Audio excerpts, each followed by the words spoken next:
माझं एक अत्यंत आवडीचं पुस्तक आहे, जे फक्त साधारण 80 पानांचं फक्त आहे.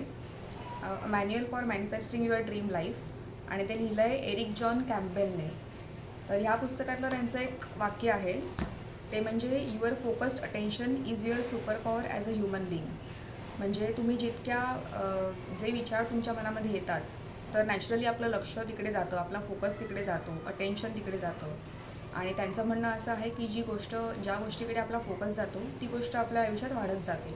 सो तुम्ही जर का चांगल्या गोष्टींकडे लक्ष डायव्हर्ट केलं तुमचं, तर चांगल्या गोष्टी अजून घडत जातील आणि तुम्ही अजून चांगल्या गोष्टी अट्रॅक्ट कराल. आणि जर का तुम्ही वाईटच गोष्टीचा विचार करत बसलात, तर तुमचं लक्ष नॅचरली त्याकडेच फोकस होईल आणि तुमच्या आयुष्यात तुम्ही अजून वाईट गोष्टी अट्रॅक्ट कराल.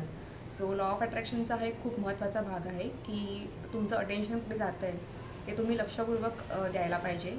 आणि जर का कुठले निगेटिव्ह विचार तुमच्या मनात येत असतील, तर म्हणजे कॉन्शियसली तुम्ही ते पॉझिटिव्हकडे नेले पाहिजेत किंवा त्याकडे ॲटलिस्ट अवेअर राहायला पाहिजे.